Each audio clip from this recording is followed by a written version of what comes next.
The Extraordinary Disappointments of Leopold Berry by Ransom Riggs. Chapter 26. This is Executive Angela Ramirez. Leopold nearly dropped the phone. You answer this line yourself? When it's of importance. Her tone was clipped and businesslike, but not unkind. Is it? Yes. He glanced desperately at Emmett, who flipped him off. I saw you on TV, and, the thing is, I think I might be the channeler. Emmett did a silent fist bump. There was a brief pause before the executive replied, during which anxiety began to knot in Leopold's chest. He heard papers rustling in the background. That's a bold claim. She sounded vaguely amused. Who am I speaking with? My name's Larry. Larry Berry. He could almost hear her smirk. All right, Larry Berry. What makes you think you might be the greatest magical talent in recent history? I don't, he said automatically. I don't know. You don't know. Emmett frowned at Leopold, shaking his head as if to say, What the hell are you doing? Leopold took a steady breath. I have a really strong feeling about it. I know that's not, evidence, and I know you're probably super busy, and I'm sure you can't give a channeler test to every person who calls you up claiming to have a strong feeling, but strong feelings are occasionally admissible as evidence. But I prefer something less hypothetical. Have you had any violent encounters with Noxum or other outer realm creatures? She sounded like a slightly bored doctor checking off symptoms. Have you been stalked by any? Killed one, perhaps?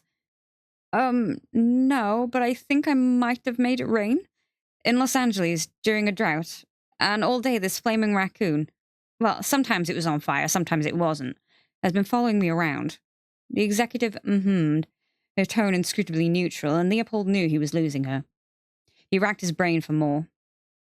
The Shiggoth woman outside the motel, his near collision with the trolley. Tonight I did a magic behind 99 spells. It was just a precast, but it went pretty well for my first try, I think. The videos, Emmett Stage whispered. Tell her about the videos. Leopold waved him off. The flaming raccoon and sudden rainstorm he'd conjured hadn't convinced her. Why would his videotape collection? Your first try, the executive said curiously. You mean before tonight you never used a focuser? No. Leopold felt out of breath. Larry. Yes. You're claiming you made it rain in LA without a focuser. I think maybe... When? He paused. This afternoon? Another rustle of papers. There was no rain forecast for today. No, Mom. After a moment, she said, The brief downpour earlier. That was your work? I think so. Emmett hit him, and Leopold yelped. Yes, it was. The executive sighed. Leopold waited, his heart beating out of his chest. His eyes came to rest on a lost pet flyer posted to the wall. A strange furry thing pictured resembling no species he'd ever seen before. Emmett whispered, Did she say yes? And Leopold backhanded him in the arm. Finally, the executive spoke. Are you at liberty now? Leopold blinked. At liberty? To come and meet me. I realize it's late. You want to meet? He echoed, feeling dazed. Emmett's eyes widened, a grin spreading across his face. You sound a little unsure of yourself, if I'm being honest. But it's always better to be humble than arrogant. You're less likely to get killed that way. Also, I don't get as many calls from would-be channelers as you might imagine, she said. And I'm obligated to take each one seriously. So you're at liberty? Leopold looked at Emmett, who was shadowboxing the air. Can I bring a friend? Chapter 27. Golden elevator doors slid open to reveal an expansive glass-walled office, moodily lit and modern. Welcome, welcome, said the executive, peeling off black-rimmed glasses as she rose from her desk. Come right in. She was shorter than Leopold had expected. In and of itself, this wasn't unusual. Most people were shorter than Leopold. But in this instant, he was surprised, given her intimidating presence on the television. Cautiously, Leopold crossed the polished floor to shake her outstretched hand. The last few minutes had been a blur. The long, driverless limousine that had arrived moments after he'd hung up the phone, being whisked through the neon chaos of Sunder Hill and into the tall, pyramid-shaped department headquarters building. The dizzyingly fast elevator ride to the 32nd floor, and now this, meeting the executive herself. Angela Ramirez had a remarkably firm handshake. Should I assume, she said, eyes crinkling as she flashed a friendly smile, that you're the Larry Berry I spoke with on the phone? She turned to Emmett. Or perhaps... I'm Emmett Worthington, Mum. He stepped forward to shake her hand. Not magical, just along for the ride. Ah, well, that's all right, she said generously, then looked them up and down. You're both kind of a mess, aren't you? It's been a long night, Leopold conceded. He decided he already liked her.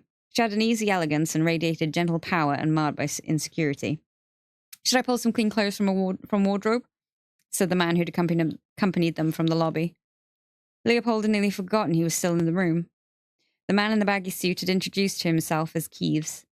He had a shuffling gait and a wide, blotchy face, and there was something about his darting eyes and the way they studied Leopold that made him uneasy. I'm sure the furniture will survive, Keeves. That's all for now. Yes, Mum. He flashed the saccharine smile of first-class lickspittle and went on. Out. The executive ushered the boys forward.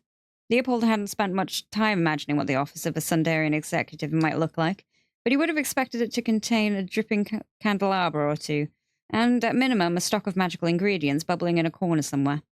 Instead, it felt as if they were walking into the pages of some architectural magazine. Not very magical, I know, said the executive, seeming to read his thoughts. She followed his gaze around the room. But our designer's obsessed with the mid-century thing. We probably circle back to cast iron and cauldrons next year. Right, Leopold laughed nervously. They approached the windows, pausing to admire the executive's dizzying views of Los Angeles. Sunderhill's island of pink clouds stretched toward the horizon before petering out into wisps of fog. Distantly, smaller patches of golden-pink cloud glowed here and there in the dark.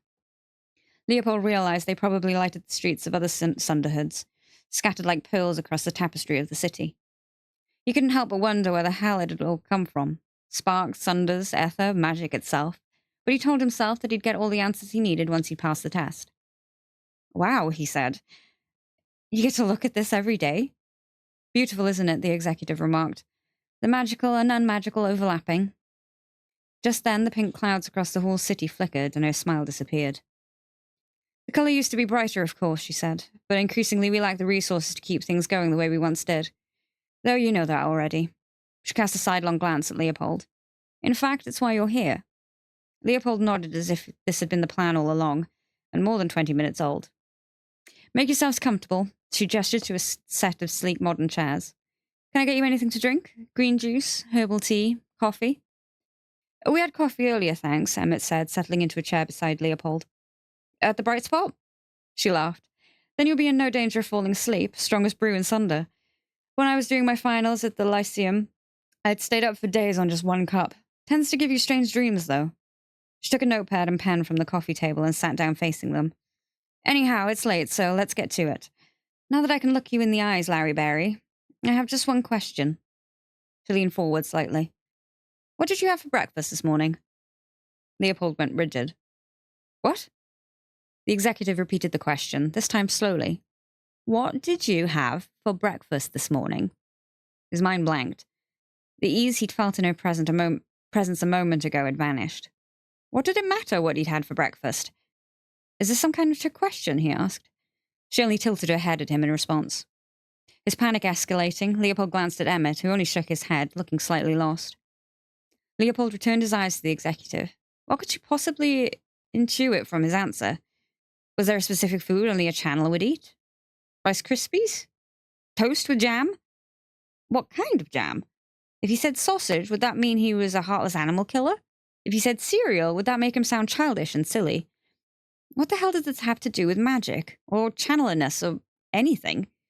His head felt warm. He was overthinking it, already messing up a question he hadn't even answered yet.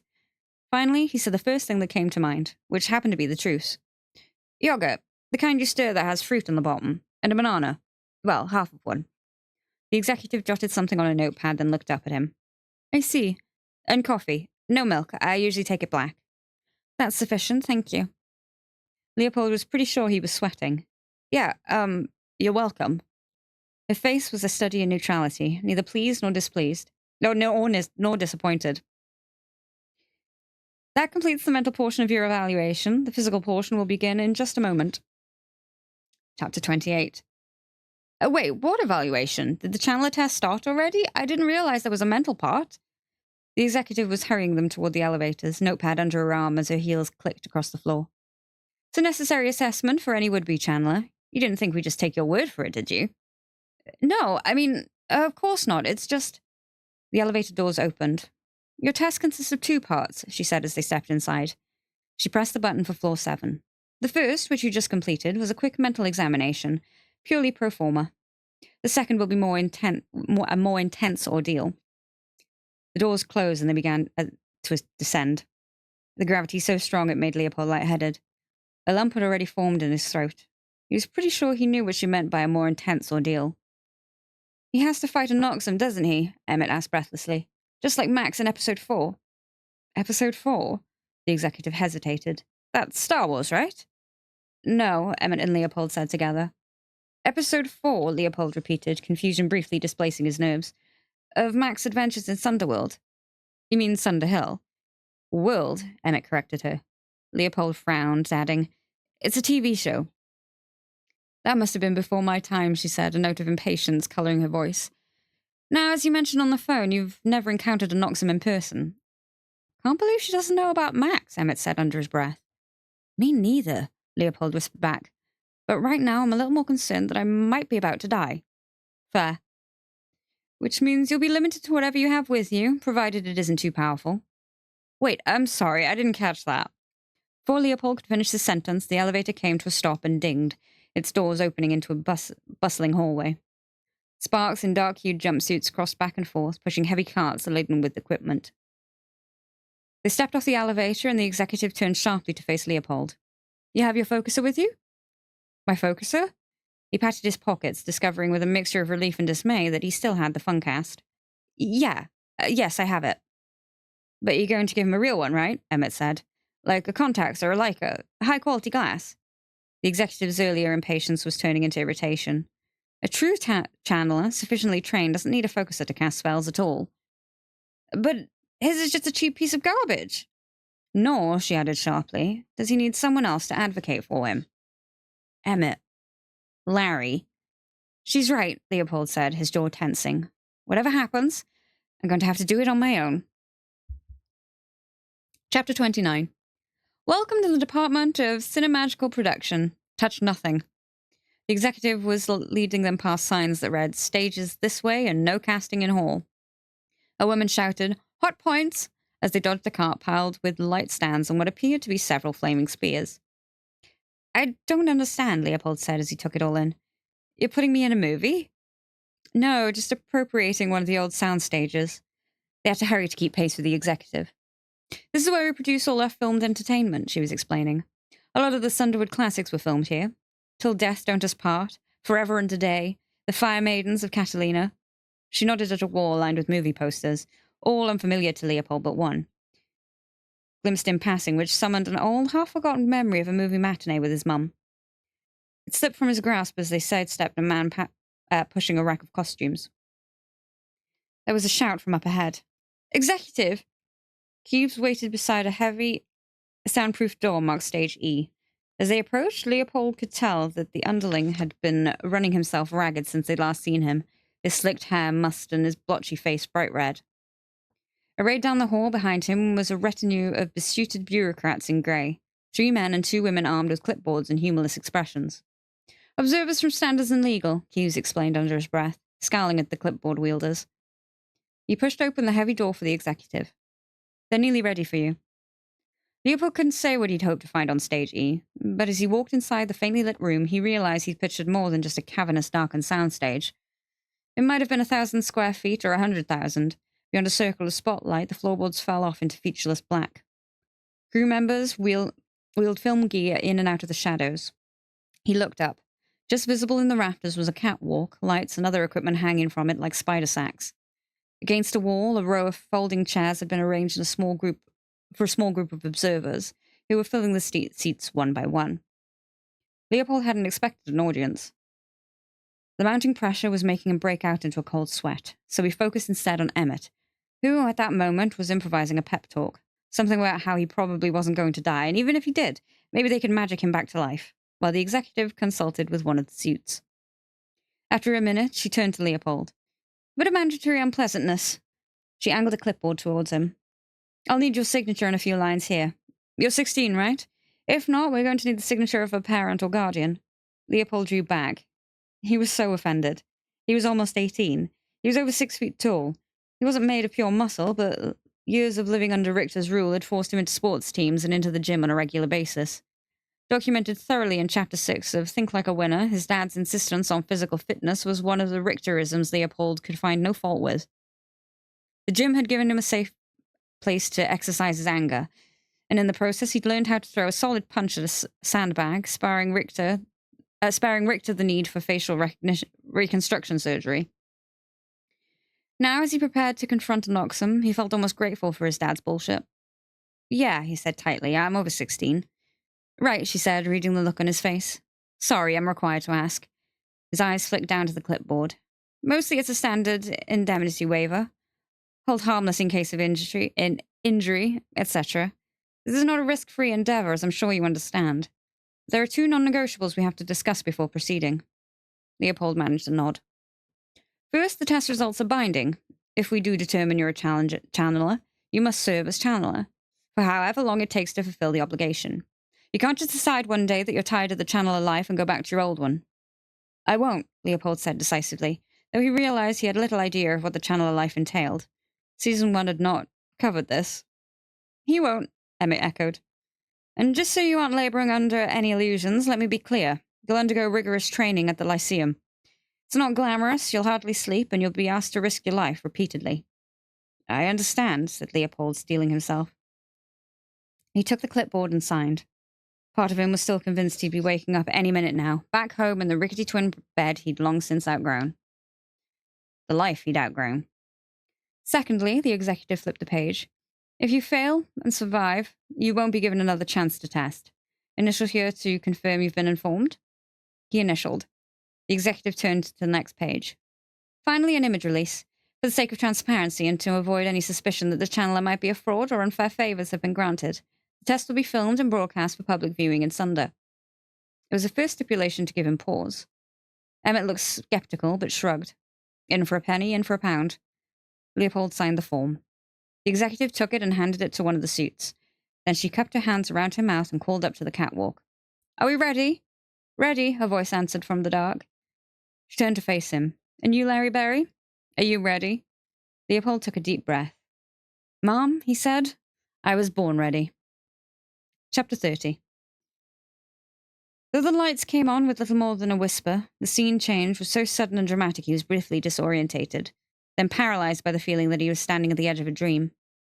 To almost anyone else, it would have been just a high school cafeteria, the scene of minor traumas, but not enough to make someone dangerously lightheaded. To Leopold, this was more than just a startlingly realistic cafeteria set. It was, down to the smallest details, the very place where Max had been surprised with his own channeler test in episode 4 of Sunderworld. It was where he'd faced off against and killed a very nasty, very large Noxum. Given all this, it seemed impossible the executive had never heard of Sunderworld, but Leopold's questions would have to wait. Right now, he had to get his head in the game. He heard a soft clicking whir from the catwalk above him, a sound like a playing card stuck in the spokes of a spinning bicycle wheel. It was the shutter of a camera, film reels running through a magazine. His every move, every word was being captured. He looked up, looked around. Holy shit, Emmett muttered beside him. This is exactly the same. Down to the banners on the wall, and the benches, and the cafeteria trays, and the little... You know what this means, right? Leopold shook his head. The dizzy feelings threatened to overwhelm him. It means you know what to do. You've seen this episode 1,000,000 times. Max had no experience before he walked into this cafeteria either, and he only had that crappy Vivitar, remember? Or probably even worse than the Funcast. Keeves bellowed at the room to shut up, then clapped his hands as if calling a meeting to order. Once he had everyone's attention, he crossed his arms. I'm sure I don't need to remind you people of this, he said, his voice high and shrill, but no one is allowed to intervene in what's about to transpire, however much your instincts may urge you to do so. Presently, the crew will be casting a safety barrier so the Noxum can't cross into the observation area. As an added precaution, while the test is in progress, please keep your focuses out of sight. As you know, Noxum are infuriated by the lenses. The few focuses Leopold could see were quickly stashed away. Grips were wheeling 2 big lights into place on either side of the room. With a sizzling crackle, twin beams flared to life, creating what looked like a green force field that stretched from wall to wall, sectioning off the audience from the action. This was called an arc-like barrier, the executive explained, and Emmett would be protected on the other side of it. At that, Leopold and Emmett exchanged one last look. Nike. Emmett whispered. Despite the rising terror in his chest, Leopold grinned. With a parting nod, Emmett accompanied the executive through a narrow gap in the barrier, which opened and closed at a wave of her focuser. They took seats beside Creeves, surrounded by suits. In the dark wings and the catwalk, Leopold heard murmurs in motion, equipment being moved, things being prepared. He wondered, almost casually, what would happen if he died here, then dismissed the thought. He was certain fate had other plans for him. Nothing else made sense. The whole arc of his life had led to this moment. A large crane rose into the rafters, a bulky cinema camera balanced at the end. He felt the weight of 1,000 stares, eyes, and lenses tracking his every movement. Leopold turned away from his gallery of judges and walked into a dream. Chapter 31. There were chipped brown cafeteria trays on every table, many containing half-finished lunches, soupy mashed potatoes and rubbery approximations of pizza, as if 100 cliques of shit-talking high schoolers had been magicked away mid-meal. In episode 4, that's exactly what had happened. A week after Max's first visit to Sunder, his paladin mentor had appeared in the middle of a school day, made everyone disappear, and explained coolly that a Noxum awaited him in the kitchen. Leopold was moving forward cautiously when he heard a metallic clatter ahead of him. It had sounded like a cymbal crashing to the floor, then rattling until it wobbled flat. The sound had come from the kitchen. He pulled the Funcast from his pocket and gripped it tightly, the cheap plastic flexing in his hands. All he had was the Make It Snow precast, which would almost certainly be useless against a Noxum. Excuse me. He wished he could go back in time and choose something else from 99 Spells. Something aggressive. A bit of death magic, though he was pretty sure death magic wasn't available in the form of a cheap precast. In fact, he wondered if the executive letting him keep the Funcast might have been a trick, or another test within a test. In episode 4, Max had wasted a lot of time trying to defeat the Noxum with his subpar focuser.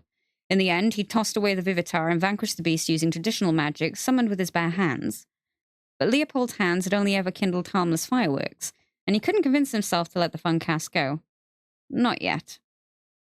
As he neared the serving counter at the back, he struggled to remember the few basics of casting he'd learned from watching the show. He tried to picture the precise movements Max had used, the way he'd planted his feet and thrown out his arms, and how, after a few abortive attempts, he produced a bolt of magic so powerful his kickback had knocked him on his ass. It was strange.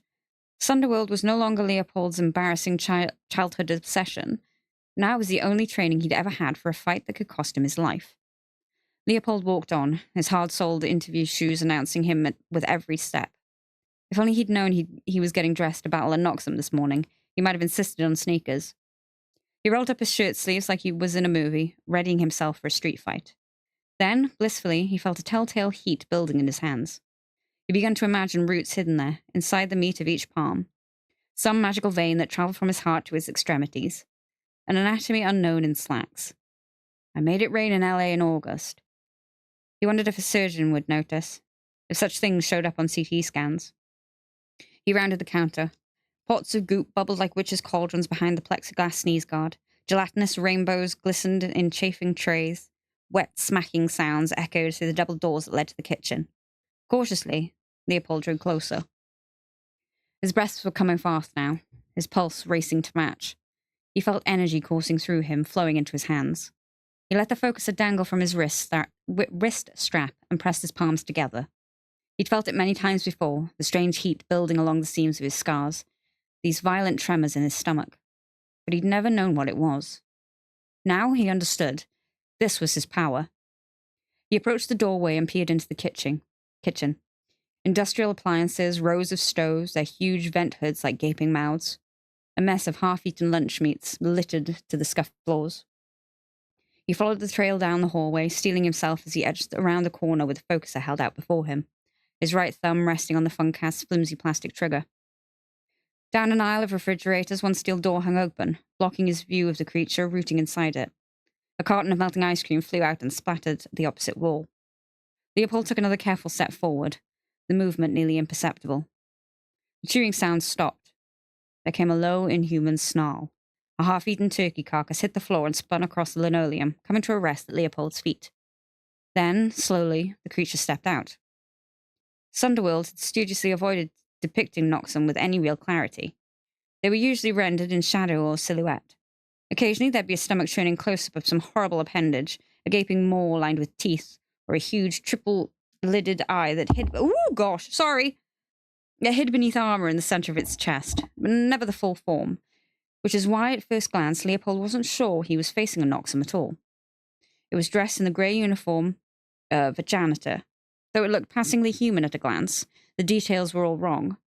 The way it hunched and swayed, shoulders and neck at odd, downcast angles, the strange fact of its bare feet, thick yellow nails curling from its toes, the long, scraggly white hair that obscured its face like some aged heavy metal singer.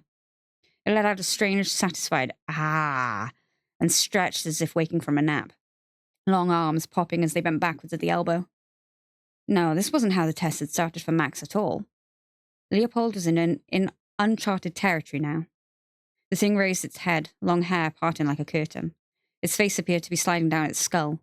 One eye was fully an inch below the other, its nose badly out of place, its mouth crooked and gaping. Then it did something that nearly made Leopold drop his focuser and run. It stuck 3 fingers into each side of its mouth and pulled. It pulled until its lips became a wide black oval and began to tear. It pulled until Leopold could see something charred and wriggling, surging to escape from within. Kept pulling until its face split open, tore down the middle and peeled away like a leathery cowl. Then it kept going, unzipping itself to the crotch before stepping out of its skin and sloughing its human suit altogether, leaving the remains of what looked like an old janitor crumpled on the floor. Nothing Leopold had seen on television had prepared him for what he had just witnessed, and nothing could have prepared him for what stood before him now.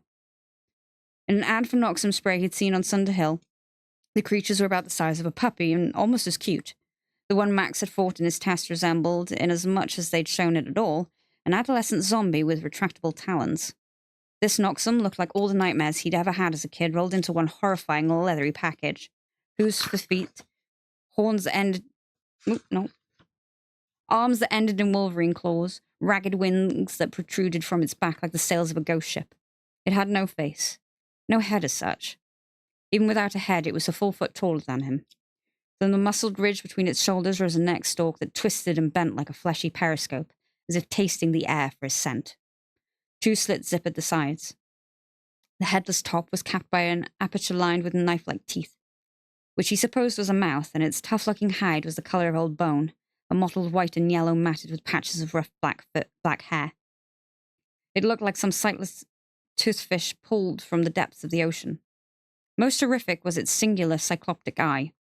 3 lids of armored muscle split apart at the center of his chest, exposing a dish of clouded, sickly yellow that spanned 6 inches. That horrible organ was one detail the show had reproduced with unflinching accuracy. It was an eye he'd seen in stress streams, hovering bodiless over the bed where he lay paralyzed below. Now! Kill it now! He tightened his grip on the focuser and centered the creature in its dim, scratched lens. Make It Snow was still locked and loaded. The Noxum took a shuffling step forward and bent its neck stalk toward him. Leopold didn't hesitate. He hit the trigger with his thumb. A surge of power blazed through him and a small blizzard shot from the focuser, numbing his fingertips as it blasted down the aisle and enveloped the Noxum. For a moment, the snow was so thick he couldn't see beyond it. When it cleared, ice clung to everything: the floor, the fridges, the monster. A crystalline skin had formed over its body. The used precast detached automatically from his lens and dropped, smoking, to the floor. He waited for the Noxum to move, or topple, or give any indication of life. There was only the sound of crackling ice crystals. Was it possible he'd frozen it solid? No. That optimistic notion had only just entered his mind when the Noxum made a high, chittering sound that chilled him to his core. Then it shook itself free of its icy sarcophagus. Leopold shielded his face as frozen shards pelted the room with stinging hail. When he lowered his hands, the beast was crouched like a runner at the starting line. It let out a low, guttural snarl and leapt forward. Chapter 32. Leopold dodged to one side, then bolted, pulling down the shelves of a pantry unit as he fled. A cascade of cookware rained across the aisle behind him, briefly blocking the Noxum's path. He tore around the corner as he heard a second explosive crash, then glanced back to see a volley of plates shatter against the wall. Leopold had bought himself only a few seconds. There was a chance he could still surprise the thing as it exited the kitchen, and surprise was perhaps the only advantage left to him. He took up a position near the serving counter, his focuser at the ready.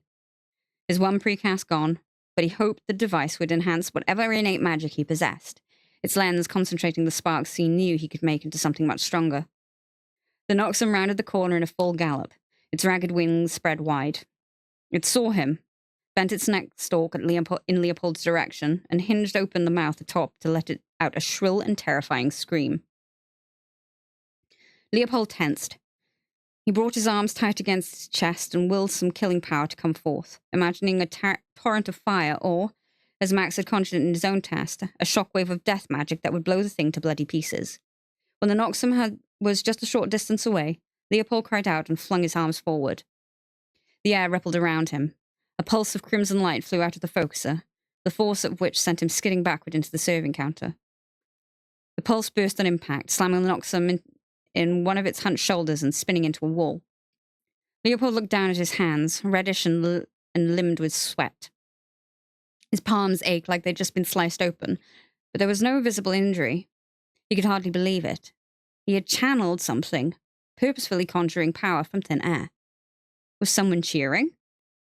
Leopold's elation was short-lived. The Noxum hadn't even been knocked over. It swayed slightly, probing the spot where it had been hit, more confused than hurt. The armored lids in its chest briefly opened to expose its bulging eye. It studied Leopold with what might have been interest. Leopold knew the eye was its greatest vulnerability, and if he could rocket a blast into its large black pupil, that might be enough to kill it.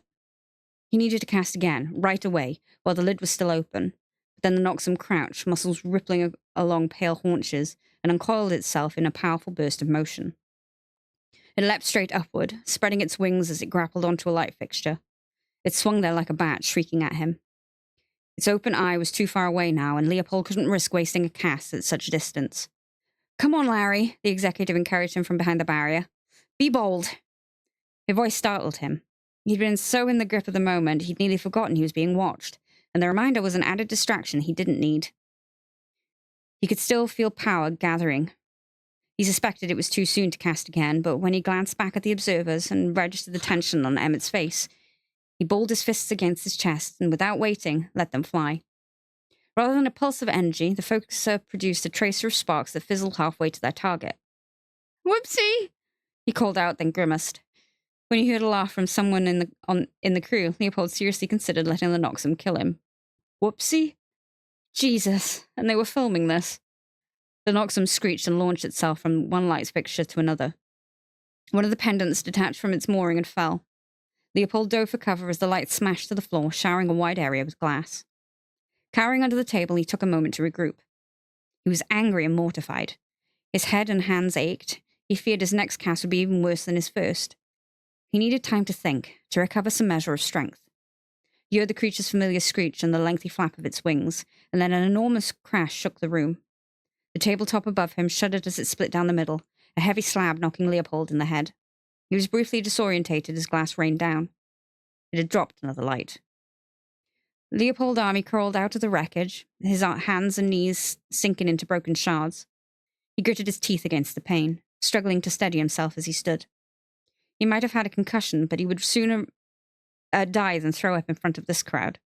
He'd already wasted his one moment of weakness on a fucking whoopsie. And anyway, if he was going to die, it wasn't going to be under a cafeteria table with his head tucked between his knees. The creature crept slowly forward, Leopold blinking as he tried to focus. Claws at the end of its arms glinted as they dragged across the floor, leaving deep gashes in the linoleum. And then its eye, Leopold's only viable target, closed. Shit. He wasn't sure what to do. Bolt for cover and wait for the eye to open again? He didn't think he could outrun a Noxum. He wiped sweat from his brow and his palm came away red. He stared at the smear of blood, realizing only then that his hands were trembling. His dreams hadn't prepared him for a failure. Then a shout rang out. "You got this, Larry." Emmett. His voice had been a shock to the Noxum too, apparently because it swiveled in Emmett's direction before taking a step toward the steady green arc-light barrier. Someone hissed at Emmett to keep quiet, and a spike of alarm went through Leopold.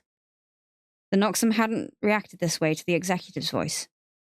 Leopold looked around in panic, grabbed a baked potato from an untouched lunch tray and launched it at the Noxum. "Hey, asshole!" The potato bounced harmlessly off the creature's back, but it was enough to refocus the thing's attention. The Noxum turned to face Leopold, and now its yellow, pustular eye was open. It clacked its triple rows of teeth, then charged forward, closing the gap between them in a few thundering strides. Leopold threw his arms out with a cry. He heard what sounded like a thunderclap as a small shockwave rippled around his hands. The Noxum eye snapped closed in an instant before the pulse hit. It burst again, the creature's chest in a shower of sparks. The Noxum skidded backward, but didn't fall. Didn't even scream. In fact, there was no evidence at all that Leopold had just scored a direct hit with his best attempt at death magic.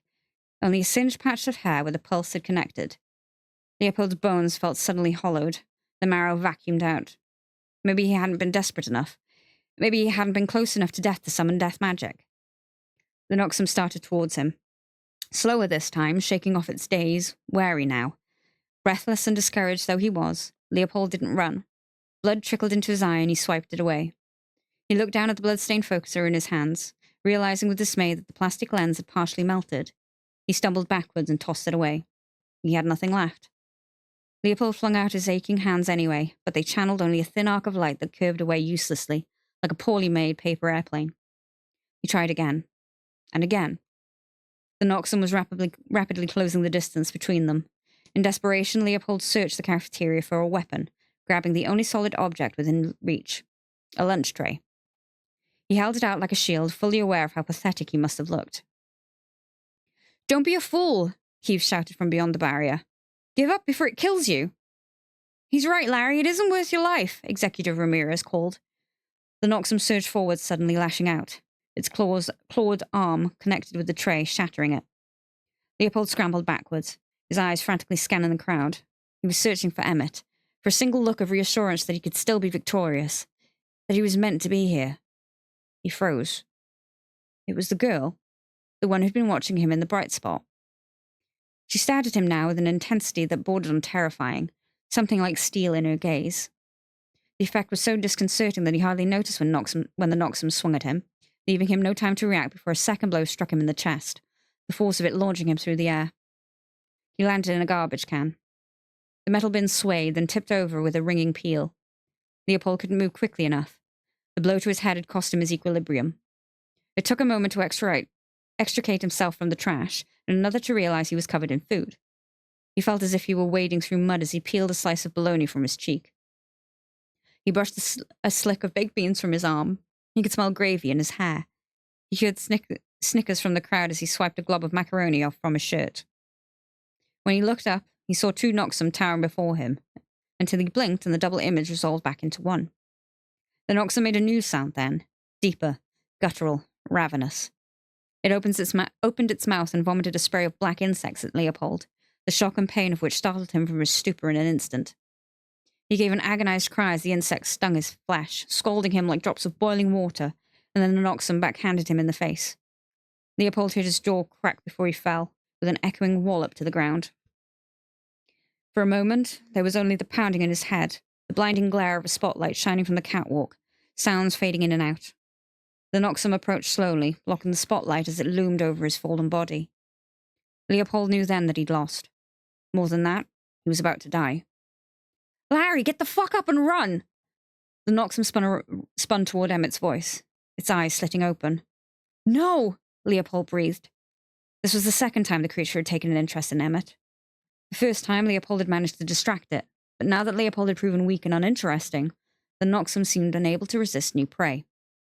It wasn't towering over him anymore. Leopold hissed through the pain as he hauled himself into a seated position.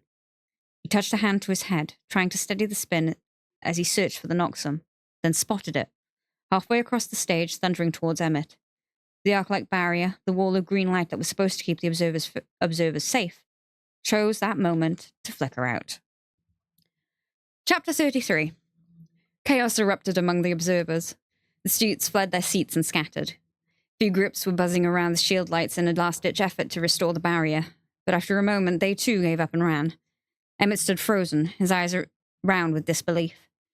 Keeves and Executive Ramirez whipped out their focuses. The executive moved quickly, casting a streak of angry orange fire that slammed the Noxum in the torso, creating a thunderclap of noise and a spectacular shower of sparks. The beast shrieked, but the cast wasn't enough to stop it. Keeves lifted his focuser next, but the Noxum was faster. With a swipe of its long arms, both Keeves and the executive were flung backward, landing with a crash in the darkened wings. Now there was nothing between the creature and Emmett. Leopold watched his friend grab a nearby light stand, wielding the pointed end like a spear. Leopold's body was shaking. Pain radiated from his shattered jaw, his legs, his bloody hands. He was covered in wet garbage. He was out of magic. Somehow none of that mattered. Somehow he regained his feet.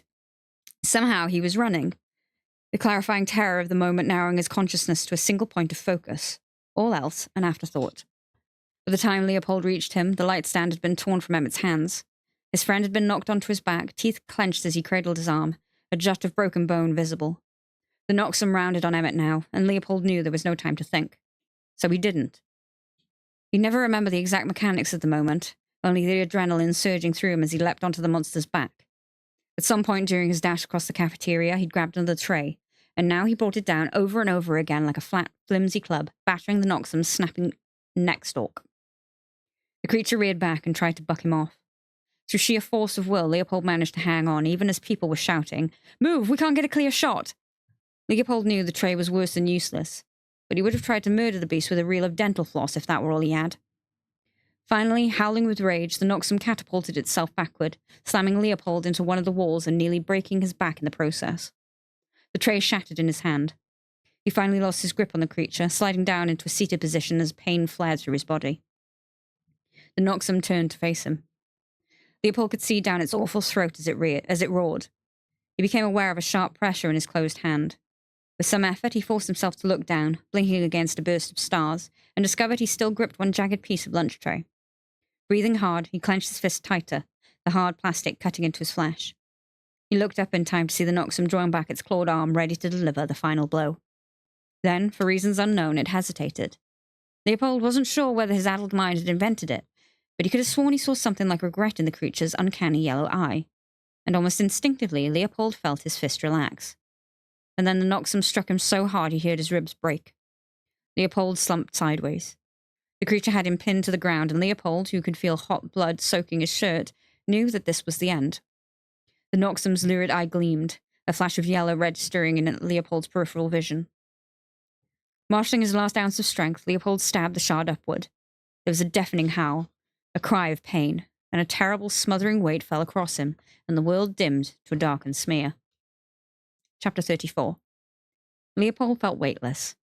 He seemed suspended in liquid, insubstantial as he floated, something whispering along his skin. Movement skittered at the edges of his vision, but sleep beckoned, drawing him deeper into the murk. The dark seemed infinite. A maelstrom of night terrors, more sensation than image, locked him in a lightless berth in a storm-tossed ship. Trapped in the hot prison of some great beast's mouth, though all the feeling of hands moving all over him, handling him like luggage, then falling endlessly through black, wind-driven rain.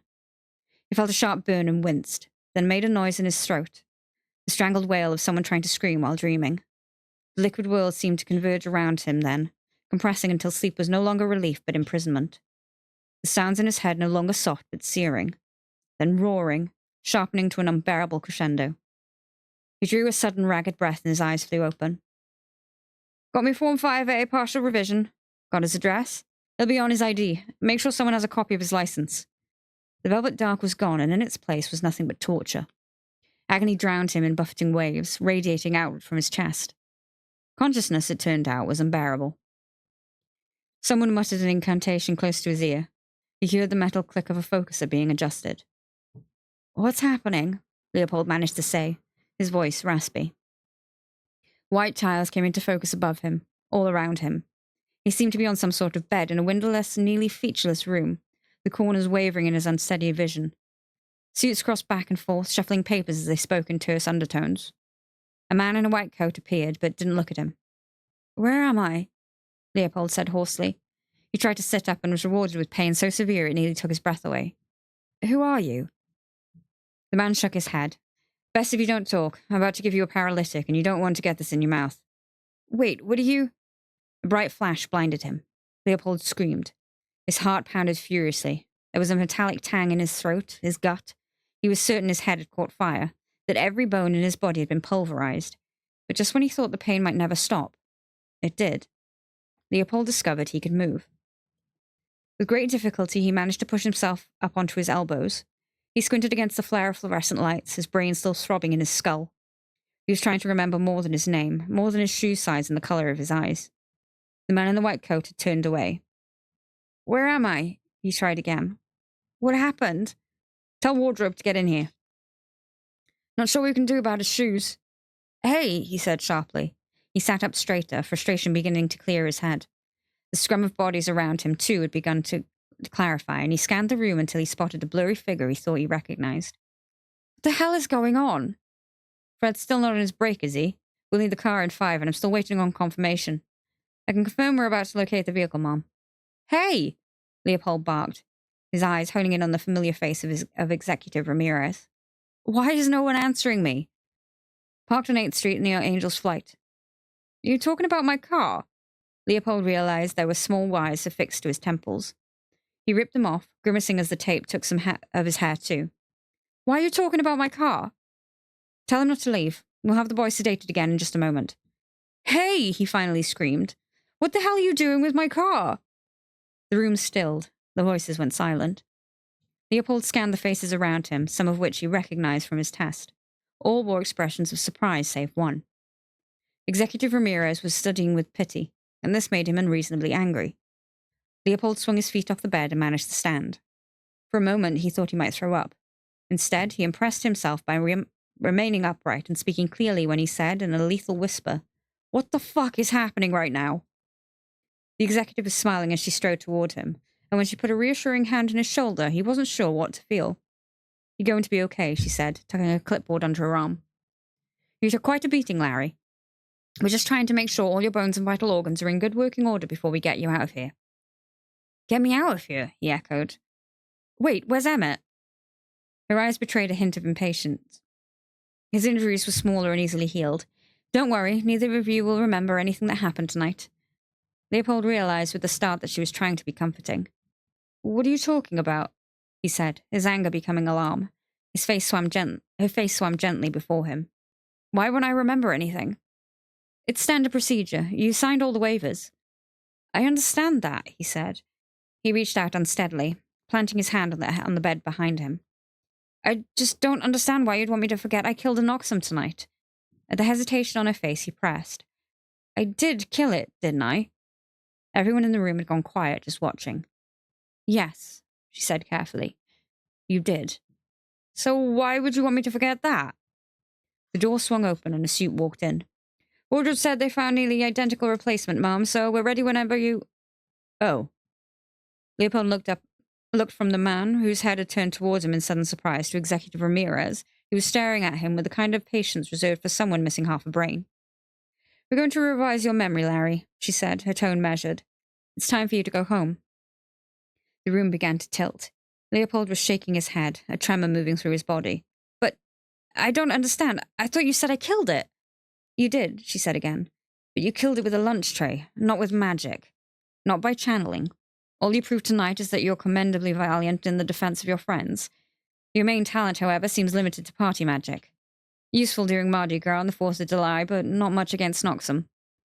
And not, I am genuinely sorry to say, what we need during our present ether crisis. You failed." Leopold felt as if his very soul was shriveling. "As for the mental test," she went on, though he desperately wished she'd stop, "the answer you gave was not nearly as important as the indecisiveness of which you gave it. You lack conviction, generally. But more concerning, you don't even seem to have faith in yourself."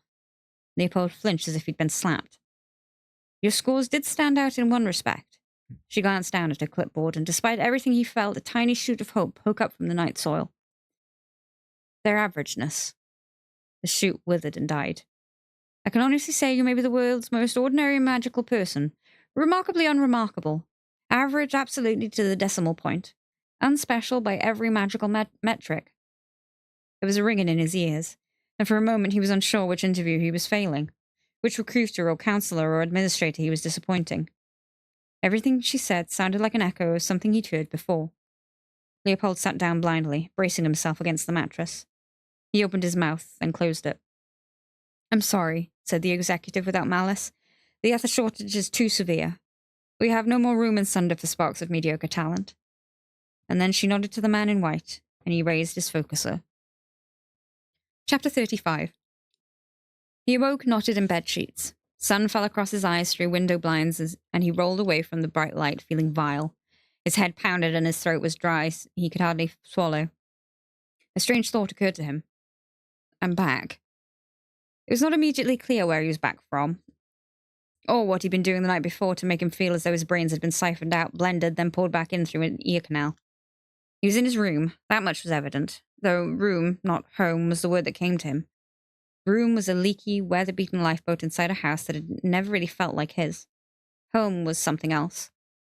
He attempted to sit up, and his brain sloshed alarmingly inside his skull. He settled for turning his head, searching for evidence of what might have happened the night before. An empty bottle of cheap whiskey would have explained things, or the baseball bat he'd been beaten with. No such luck. Just his bookshelves neatly arranged, paperback fantasy novels ordered by series and personal ratings, C.S. Lewis on one end, the endless diminishing sequels of Dragon Spear on the other, model race cars and Lego contraptions, a smattering of action figures, a telescope he'd built himself out of a cardboard and balsa wood, graveyard of his lonely boyhood passions. Most of the surfaces had been abandoned to chaos, and he liked it that way. His bedroom was the only part of the house that was allowed to be less than spotless. School notebooks spilled across his desk, dirty clothes were heaped in a corner, a gallery of monster movie posters papered the wall, mementos of a cherished ritual. He'd once asked his mum why they only watched old movies, and she told him that movies used to be magical. Leopold hadn't really known what she meant, but he never complained. Movie time meant that for a few hours, he had his mum all to himself. That was magic enough. He carefully levered up to a seated position. When his brains had finished sloshing, he disentangled his feet from the sheets and lowered them to the floor. He was wearing shoes. He'd never in his life slept in his shoes. He must have been drunk out of his mind. The poisonous headache, the dimmed-out memories. It was the likeliest explanation, though a little confusing.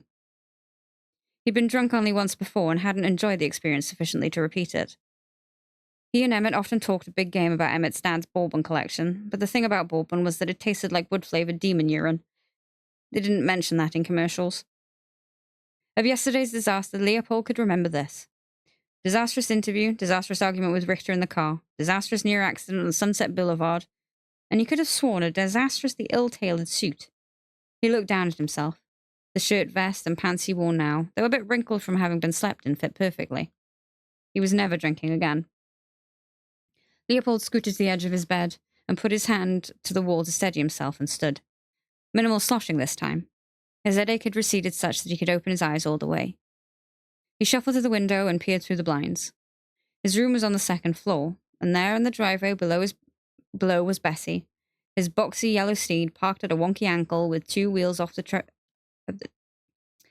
travertine pavers in the grass, the parentheses of crushed lawn curved behind her, a serious transgression of the Richter code. More worrying, though, was how the car had gotten there. He'd apparently driven himself home last night, though he knew he wouldn't have gotten behind the wheel if he'd been drinking. He frowned. He never would have gotten behind the wheel if he'd been drinking. Feeling uncertain again, he thought, suddenly, phone. There would be answers on his phone. He located it among his sheets only to discover it had been turned off. This was strange, because in addition to never driving home under the influence, Leopold never turned off his phone. Exhausted, he sat on the edge of his bed, then powered up his cell and looked through the text. There was nothing from the previous day. No text at all. No calls, either. Weird. There hadn't been a day in his adolescent life in which he hadn't sent or received a text. Leopold closed his eyes. His head hurt too much to play Encyclopedia Brown right now. Tossing the phone down, he hobbled into the bathroom, turned on the taps, and waited for the water to get very hot. He wanted the whole bathroom to fill with steam. He didn't care if it earned him the "Don't you realize we're in a dread lecture?" Leopold wanted to disappear into a cloud of hot vapor and feel his brain melt. Nothing once more the strangeness of his perfectly fitted suit. He undressed and stepped into the billowing steam. He let the near scalding water pour over him as he soaked his body and allowed his mind to drift. It was Saturday, and he had a shift at the coffee shop that afternoon, which meant Leopold's train of thought was interrupted when he noticed a strange discoloration across his ribs. Faintly yellow, like an old bruise. He touched it and winced. Had he gotten into a fight with someone last night? Or a parking meter? He probed the spot a second time and winced again, the pain oddly fascinating. Each small shock was like pressing a button. Something was stirring to life deep in the folds of his memory, shaking dust from its limbs, unburying itself. At first, it was just the tenor and tone of a woman's voice, firm but not harsh. He held his hands to his ribs again, and this time something made him hesitate. He realized with a start that he was afraid. Beads of condensation wept down the glass shower enclosure. What was he afraid of? Was there something he was terrified to remember? Then, with a sharp intake of breath, it all came back to him. He stumbled against the wall, gasping as the memories resurfaced. Sunder, the test, the Noxum, each revelation like a sledgehammer to his chest. The executive's pained expression as she said, "You have no room in Sunder for sparks of mediocre talent." Leopold slid down the wall and let his forehead bang against his knees. Scalding water flowing over him as 2 words repeated in his skull, echoing louder and louder until they were nearly deafening. You failed. He'd finally found Sunder, and Sunder had found him lacking. He'd gained entrance only to be kicked out and banished in a matter of hours, which had to be some kind of record. He'd killed a Noxum and still failed. It was a dream come true with a nightmare ending. He cursed himself, watching water swirl down the drain. How could he have been so stupid? How had he let himself believe he was some great magical talent, and if that wasn't absurd enough, a channeler? Because he'd cast one mediocre spell in an alley? Because rickety old Angel's Flight had creaked to life when he'd inserted a novelty coin? Because it had rained unexpectedly and his desperate mind had twisted it into something meaningful? No. Because he was deluded. Because a good friend had told him something he desperately wanted to hear, and he hadn't questioned it. Because he hadn't wanted to. That wasn't on Emmett. That was all on him. Remarkably unremarkable. He let the shame of it sink into his marrow. Richter had been right about him all these years. Larry Berry was nothing special, and his refusal to believe it had nearly cost him his life. Worse, it had nearly cost Emmett's.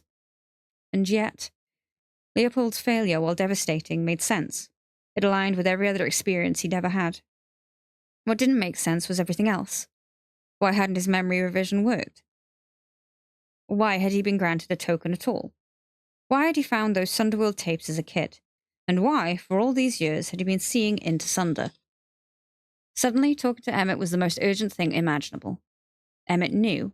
He'd been there too, had gone through everything alongside him. That was something at least. Leopold wasn't alone in this.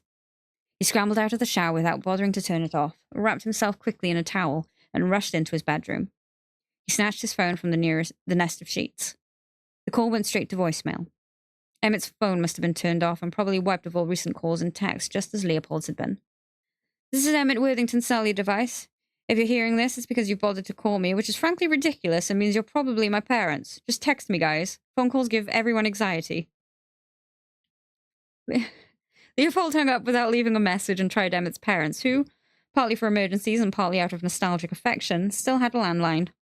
Emmett's mum, Laura, picked up after 3 rings. "Hello? Dr. Worthington, it's Larry." He tried not to sound freaked out. "Hi, Larry.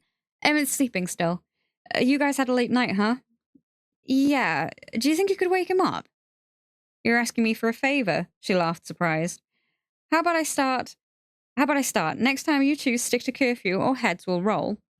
"Yes, Dr. Worthington," Leopold winced. "Sorry, Dr. Worthington." A beat. Good. Silently, Leopold banged his head against the wall. "I'm sorry, Dr. Worthington. This is just really important. Could you wake him up? Please." "Speak of the devil, here he is, like the risen dead." "Really?" Leopold straightened. He heard Emmett in the background muttering. "Who is it?" "Oh, Emmy," Dr. Worthington said pitiably. "You look rough." "Thanks, Mum. Love to hear that. Can I have the phone, please?" The phone shuffled from hand to hand. "Mr. Berry," Emmett's voice was thick and gravelly. "What in God's name did we drink last night?" He sounded like Hal, which didn't give Leopold much comfort. There was the sound of footsteps and a door squeaking shut. The Worthington's landline was straight out of an 80s movie with a long coiled cord that could stretch all the way into the pantry, and Leopold knew Emmett had shut himself in to talk without being overheard. "Weird," Emmett said. "I don't smell like booze, but I feel like someone took a shit inside my head." His voice dropped to a whisper. "Did we raid my dad's liquor cabinet?" "No, listen. Did we smoke? Where'd we even get weed? We live in LA, Emmett. They sell weed at the farmer's market, but no, we didn't. Emmett laughed, then whimpered. Ow. We went to the stench, Leopold continued. Remember? Mika's show? Right, yeah, Mika. Your girlfriend. I almost forgot I had a girlfriend. Not bad, huh? Emmett sighed. Someone took a shit in my head, Larry. For the first time since he'd woken up, Leopold smiled. He fucking loved Emmett. Hold up, Emmett said, realization dawning. Did you almost burn down Clifton's? He was there. He was almost there. Maybe his memory just needed a jog. Yeah. Now Emmett sounded angry. What the hell is wrong with you? The list is really, really long. Leopold pushed a hand through his wet hair and started to pace. Listen, do you remember what happened after Clifton's?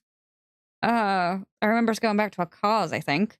Then we must have gotten shit-faced at some point before I fell asleep. Leopold took a beat, a breath, and just said it. We didn't go home after Clifton's. We rode Angel's Flight. Emmett was quiet a little too long before he said, What? I'm saying we rode Angel's Flight. Bro, did you take something from those D&D guys? They pretend to be straight-edged, but they love to get stoned. One time Jeremiah gave me what he claimed was a clove cigarette, but I saw flying elephants for 3 hours afterwards. 3 hours, Larry! Leopold's stomach began to churn. Emmett, I wasn't stoned. We did ride Angel's Flight last night. We used a token, and I got upstairs at Clifton's. Be there in a minute, Emmett hollered, then back to Leopold. Sorry, there are waffles happening and people are calling my name. A slow heat crawled up Leopold's neck. Just do me a favor and check your pockets, okay? Maybe they forgot to search you before we got revised. Jesus, Larry, what are you talking about? Emmett said, irritated. You're having another episode right now. Would you please just check your pockets? Leopold said, sounding more panicked than he'd meant to. All right, jeez. A shuffling noise. They're empty. Maybe something fell out in your bed. Can you check your sheets? Larry, stop. Emmett sounded tired and more than that, disappointed. You need to talk to Richter, okay? This isn't cool anymore. Leopold was beginning to spiral. Everything was crashing, coming apart. He could feel Emmett slipping away. Listen to me, Leopold said tightly. I'm not having an episode. We really went to Sunder last night. Don't you remember Art? The Bright Spot? 99 Spells? None of that rings a bell? Yeah, an alarm bell. Look, I can't do this right now. I really think you need to be in therapy. Unless this is some elaborate prank, which would be just like, wow, go to hell. But I'm giving you the benefit of the doubt and assume you just not, okay? I'm serious, Emmett. I swear, I didn't remember at first either, but then it all came back to me out of nowhere in the shower. I'm hanging up now. I'm tired and I don't feel good and I need to go have breakfast with my family. And so should you, probably. Emmett! The line went dead. Leopold stayed still for a long time, shaky hands still gripping his silent phone. Like maybe if he didn't move, the emptiness and shame he was feeling wouldn't obliterate him. Emmett's revision had worked. Leopold's had not. And he would never know why because he couldn't go back to Sunder to ask. They'd taken his tokens, made copies of his ID, rolled up the welcome mat. Left him with more questions than ever and no way to answer them. Worse than all that, he'd lost Emmett. They lived on different planets now, and there'd be no reaching him anymore. Emmett would never remember. Chapter 36. He sat in a tower, shivering and paralyzed. For a long time, he could do nothing but stare into the middle distance. By the time he became aware of a persistent grinding sound outside his window, his hair had dried and his towel was damp. He stood up automatically as if his own body were foreign to him, then went to the window and pulled the blinds. Half the driveway was now occupied by an ugly, hulking tow truck. His old Volvo was hitched up to it and rear wheels hoisted in the air. A man in blue overalls was climbing into the cab while Richter stood watching him with folded arms. They were taking Bessie, hauling her away like trash. His thoughts turned to static. He threw on a pair of jeans and a white t-shirt, and then he was running, shoeless, out of his room and downstairs past his stepbrother Hal in the kitchen, saying, "What the actual fuck, Larry?" And then he was outside. Still running, he shouted, "What did you do?" at his father's back, and his father yelled, "Something I should have done a long time ago," as Leopold sprinted past him. He said something else as Leopold ran into the street after the tow truck, but Leopold didn't hear and didn't care. The tow truck hadn't yet rounded the bend at the end of the block. Leopold screamed for it to stop and waved frantically in the hopes that the driver would see. Donna Chervil, realtor to the stars, nearly backed over him with her Range Rover as she pulled out of her driveway. Mr. Khan stared from the sidewalk as his little dog did its business. The truck picked up speed. Leopold gave chase, still waving like a castaway flagging down an airplane. The one object in the world that still meant anything to him was disappearing, tipping briefly on one wheel as it skidded around the bend and out of sight. He made it all the way to the end of the block before finally slowing to a stop, lungs and legs burning, gasping for breath. Bessie was gone. Chapter 37. Leopold tramped numbly back toward the house. A hedge trimmer buzzed somewhere out of sight. The grating sounded like steel wool on his nerves. He was barely holding it together. In the driveway, Richter paced like a zoo tiger awaiting its lunch. Leopold passed by without a word. Richter pursued him through the front door. When it slammed behind them, the shouting began. "The hell were you thinking? Look at me when I'm talking to you." Leopold didn't stop. He kept walking through the kitchen, past a stunned Hal holding a sandwich, then a horrified Drake holding a sandwich, his father's voice a battering ram at his back. "Where were you last night? I called you 3 times. The fucking audacity. And after yesterday's pathetic show, you're going to pay for that grass." Through the living room to the stairs. "Humiliated me for the last time." Up the stairs to the landing. "Maybe you don't care what people think of this family, but I do." Down the hall towards his room. "I'll make you care." None of it landed. Leopold barely heard a word. He just remembered something. There had been a name printed on the tow truck's door. It was T something. T something towing. In the blur of the chase, he'd hardly registered it. But if he could summon the name, then maybe he could find the tow company and his car and stop the scrapyard from turning Bessie into a cube of crushed metal. T something. T something. Clouds billowed into the hall, steam from the still-running shower rolling out of his bedroom door like fog. At the threshold, a meaty hand caught him and spun him around. His father drew back his arm as if to lift him, then stopped. As if to hit him, sorry. Leopold laughed. "Go ahead." A vein bulged on Richter's forehead. "I should, you deserve it." "You're right," said Leopold. "Hit me." His father looked briefly confused, then slowly lowered his arm. Leopold turned away in disgust. He walked into the steam and left his father baffled in the hall. Leopold pulled a duffel bag from his closet and started throwing things into it. He was done. He had to get the hell out of here. Richter blocked the doorway. "Oh, you're leaving, are you? To go where?" "Homeless. That'll look good on college applications." "What, you think the Worthingtons are going to adopt you? Nobody wants a spoiled little shit mooching off them. Put that bag down." "I said put it down. If you walk out, don't bother coming back. Do you hear me?" No, he was never coming back. "See how far your tips from the coffee shop get you. You can go see yourself on Hollywood Boulevard for all I care." Jesus. Weak, impulsive, unimaginable, just unmanageable, just like your mother. Leopold turned. "Shut your goddamn mouth." His father stared as if he didn't recognize the boy in front of him, lips working soundlessly as he fumbled for a reply. Leopold took a step forward and told him to get out. Richter found his voice. "How fucking dare you?" Should have been you, Leopold thought. You in that hospital, drowning in your own lungs. Should have been you we buried. How many times had Leopold imagined it? His father dead instead of his mother. How badly he'd wished for the evil, soul-killing magic that might have achieved that switch. An old memory clawed at the edges of his mind, then broke over him. Leopold, aged 10, standing bleary-eyed in pajamas at the threshold of his mother's bedroom. He'd seen a light beneath the door and come in to find her wide awake in bed, surrounded by papers and bills, tapping on a calculator. "Mum, is everything okay?" Mollified by a tired smile and a gentle kiss, Leopold had turned to leave when a familiar sight on his mum's nightstand caught his eye. He'd stopped cold, then gone rigid. It was his father's wedding ring, a gold band with a small green gem set into the interior. His mother always kept the ring in a porcelain dish on a bedside table, a memorial to the man who'd walked away from them and started a new family. Leopold had seen it there dozens of times, had asked about it more than once.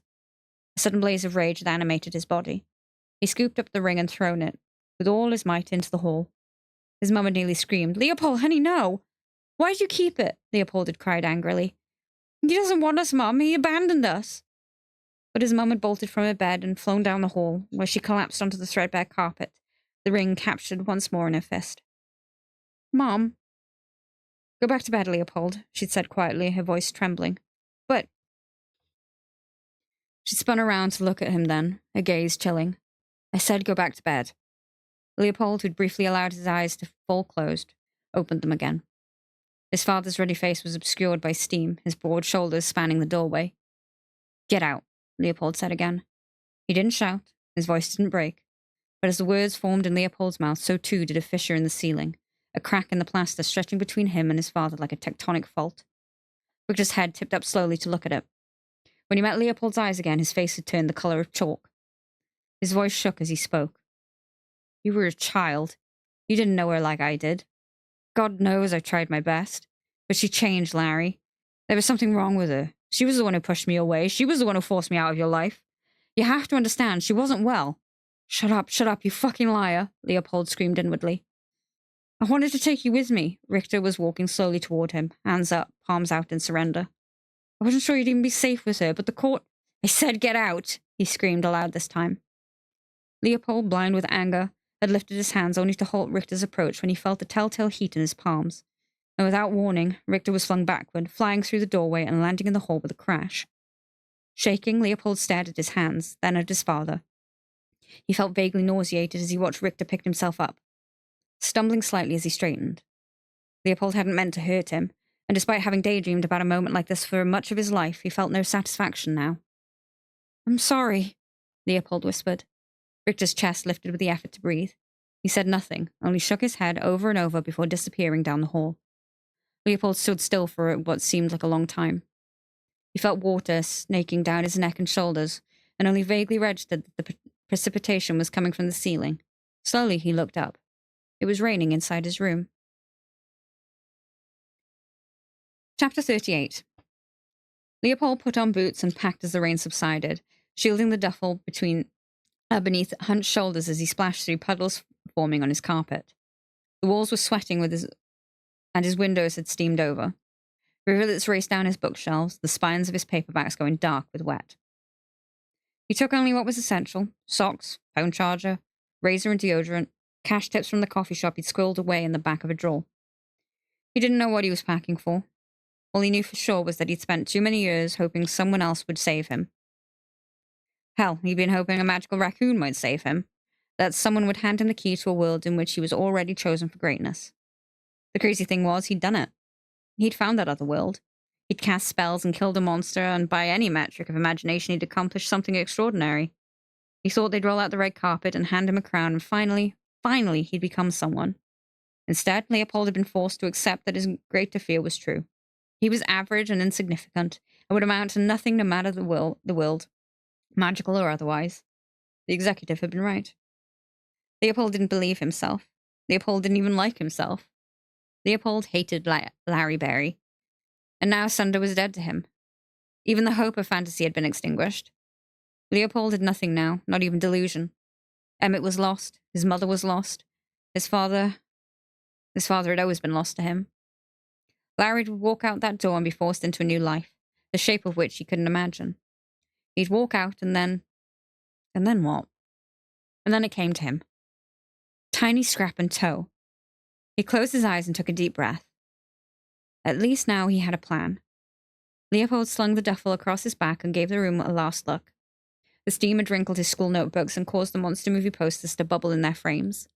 He left his old Sunderworld tapes where they were, stuffed in the back of his closet. He hoped they'd drown in the flood. Chapter 39. His old green bike was wedged between the water heater and a beat-up surfboard in the garage. The frame was bent and the rear tire was nearly out of air. He couldn't find the pump, so he rode it half flat all the way out of Brentwood, standing up on the pedals to coerce them into motion with the duffel thumped rhythmically against his back. He was winded by the time he reached the gas station on Barrington, where he filled the tire and checked the location of Tiny Scrap and Toe on his phone. It had 45 reviews and 1 star on Google. The sky was orange for some distant wildfire. He labored against gusts of Santa Ana wind that sandblasted him with grit and shook the palms overhead into bursts of applause. At a red light, he reached down to unspool a fast food wrapper from his spokes and realized people were staring at him from their cars. Downtown, he wouldn't have rated a second glance, but this close to Beverly Hills, he cut a strange figure with his duffel bag and his old bike, wearing hiking boots in the summer. Down Bundy to San Vicente, past the fancy boutiques and restaurants marked $, on maps, until they gave way suddenly to a sprawl of tents and shopping carts. The tow yard was still miles away, in Culver City by the oil fields. Leopold didn't care. He would have ridden to the next state. He veered left on Eisenhower and cut through the vast and crumbling VA complex where Richter had taught him to drive stick. Then paralleled the Veterans Cemetery with its stones like a gently undulating sea of white teeth. He knew people who wouldn't drive past it. On misty mornings, it looked like 100,000 ghosts all rising from their graves. The city was all ghosts now. In every neighborhood, there lurked some unwelcome reminder of his disappointing life. He began to interrogate his nascent plan. Once he got Bessie back, he'd use the coffee shop cash to fill the tank and drive east, north until the needle was on red, and then what? And then he'd figure something out. Wilshire to Sawtell, sand grinding in his gears, noodle bars and pink motels, Birrier and Faux, and dingbat apartments. They stopped building dingbats after the Northridge quake wiped out so many, but there was still plenty left, scattered across the city like little beige time bombs. At the freeway underpass, a weathered sign announced the section of the 10 was called the Christopher Columbus Transcontinental Highway, and he passed into a howling tunnel of gloom. Cigarettes flared in the dark, a shambling cluster of shadows. He splashed through a fetid river flowing from a pair of half-crushed porta-potties, then raced towards the glare of the sunlit world with shouts at his back. Who needed the Ninth Realm? LA had its own versions of hell. By the time he reached Culver City, the heat had dried the rain from his clothes and soaked him again with sweat.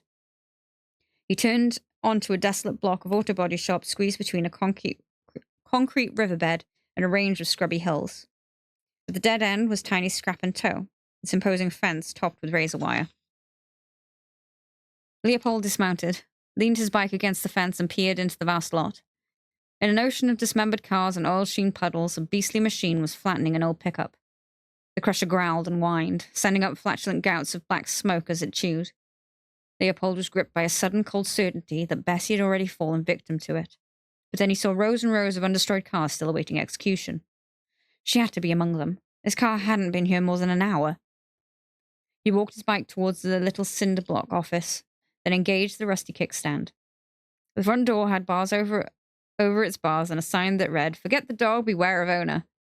He pushed into a grungy office that was about 200 degrees despite a ceiling fan that spun like an unbalanced helicopter blade. Two enormous guys were shouting at each other in a language he didn't understand. The one behind the counter stood with his muscular arms crossed, shaking his head in a dire and constant performance of the word no. The other, a disgruntled patron, was a biker kitted out in skull-adorned leather. A huge Doberman slept through it all, curled up by a side door that led to the tow yard. As Leopold waited for them to finish their argument, he scanned a wall papered with printouts from a security camera, images of people trying and failing to steal cars from Tiny's yard. One was attempting to scale the fence with the Doberman's jaws clamped around his foot. Another was getting tased while trying to flee, arms flailing cartoonishly. A small sign above it read, "Tiny's Wall of Fame." Just as it seemed like it was about to come to blows, the biker got a phone call and turned away, whispering with a hand cupped over his mouth. It was Leopold's turn at the counter. The hulking figure behind it, the eponymous Tiny, one had to assume, aimed a hardened stare at Leopold. Through some faint self-protective instinct urged him to tread cautiously. As of an hour ago, Leopold had died inside. His fear had died too. He felt nothing but irritation as he gazed up into the eyes of a man who looked like he might snap someone's neck for fun, and he spoke without hesitation or deference when he said flatly, "You towed my car this morning. A yellow Volvo station. If we told it, it ain't yours anymore. Somebody sold it for scrap." "Right. My dad. He did it without my permission, though, and I need it back." "You want it back? It's $850. $850? Tiny didn't reply. He was watching a baseball game on a wall-mounted TV. Tiny, it seemed, had a thing for baseball. There was a signed bat on display in the corner. "It wasn't his to sell," Leopold exclaimed calmly, reining in his frustration. "The title's in my name." "So, call the cops," Tiny said with a shrug.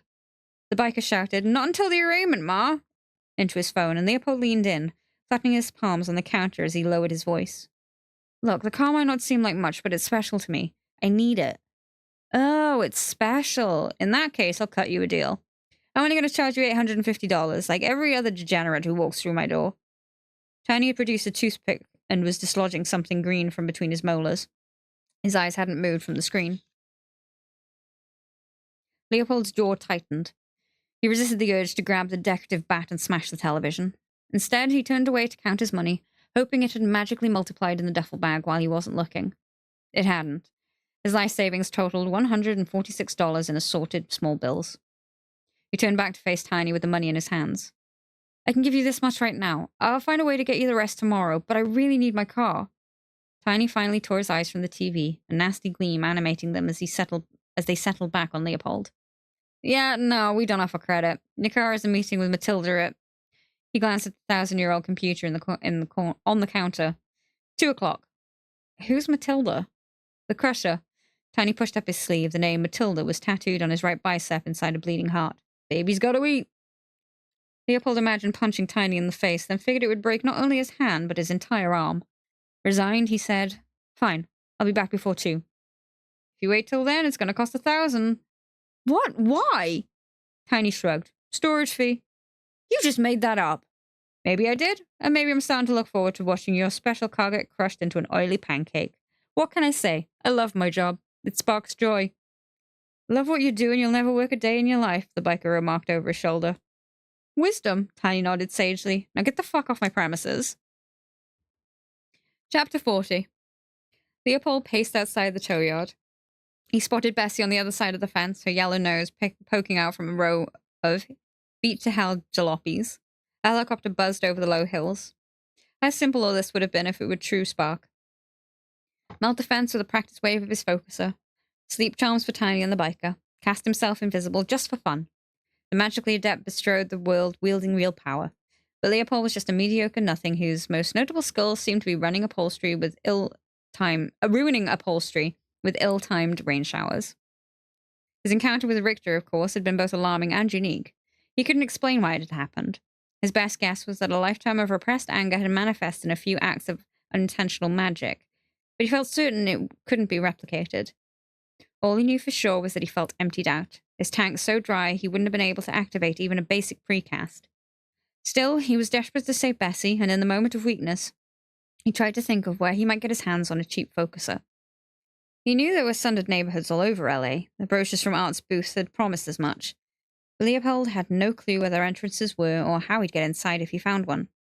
And even if he did, he imagined dumpster diving behind 99 spells for cast-offs, begging random sparks for help. It made him want to die from humiliation. Why had Sunder left him with this endless howling shame? Why hadn't they wiped his memories? Was the ether shortage to blame for the broken tumble ports and failed barriers and faulty revisions? Or was it something else? Something about him? He punched the chain-link fence, scraped his knuckles, and cursed. And then he turned and stalked back to the office. Tiny and the biker were berating a third guy, some browbeaten marshmallow of a man with sweat rings around his collar. Only the Doberman noticed Leopold as he crossed the room to the side door, its nose rising from the floor. Leopold shot the dog a "not today" look as he slept out. It stared back in surprise before lowering its head. His boots crunched across gravel. Metallic squeals and groans issued from Matilda as she chewed through a minivan. Leopold checked over his shoulder, half expecting to see the Doberman tearing after him, but the office door stayed closed. He spotted Bessie right away. Halfway down the row of parked cars, he saw a pair of booted legs sticking out from under the bumper like a wicked witch of the East. One of Tiny's guys was stripping out the catalytic converter. Much luck to him, Leopold had welded a steel cage over the converter months ago, after his last one had been stolen outside the stench. As Leopold drew close, the guy gave a startled, "Who's that?" and began to scramble out from beneath the car. Leopold never slowed his stride. He pulled open the driver's door, tossed in his duffel, and slid in after it. He hit the locks just as the guy stood up, his eyes dark-ringed and furious. The man tried to yank open the passenger door, and when that didn't work, he started pounding on the window. Only then did Leopold realize he didn't have his keys. He checked his pockets. Empty. He checked the sun visor and the cup holder and the ashtray. He would have seen them if they'd been on his nightstand where they belonged, but in his tunnel vision focus on getting his car back, it hadn't occurred to him to locate, prior to leaving the house, the object that would have made his car start. He couldn't think of where else they might be, due primarily to the fact that he still didn't know how he'd gotten home last night. Had the executive portaled him back into bed somehow? Had a Sundarian underling driven him and Emmett back to their respective homes and arranged everything just so? Car parked shittily in driveway, etc. And if so, what the hell had they done with his goddamn... Ah! They were dangling from the ignition. The man who'd briefly disappeared now reappeared in the distance, wielding a decorative baseball bat from the office. This was a worrying development. Leopold jammed the clutch, turned the key. The engine wouldn't start. He swore. He heard the guy shouting as he approached.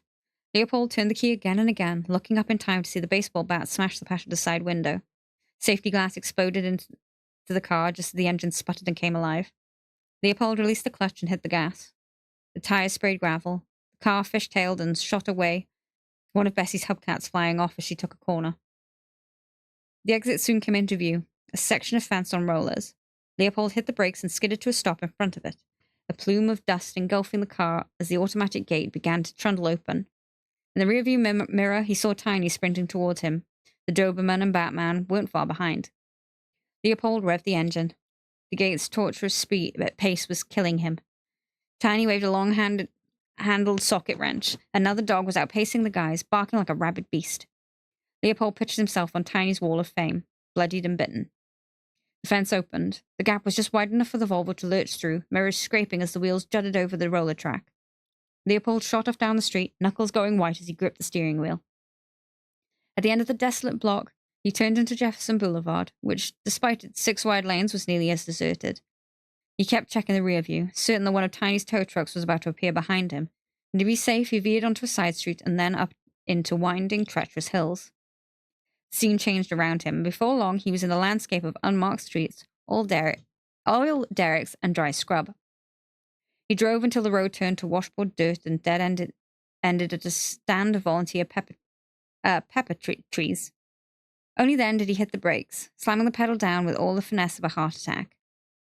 Leopold sat there for a moment, the hot engine crackling, his blood pumping like mad. In the space of a few hours, he told Richter to go to hell, physically assaulted his dad by accident, gone head-to-head with a possible biker gang boss, and stolen a car. His own, granted, but still. A day ago, Leopold wouldn't have thought it possible.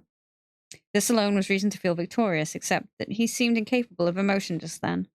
He sat there, numb, his hands trembling slightly, listening to the furious thrum of his heart and the shudder of his breath.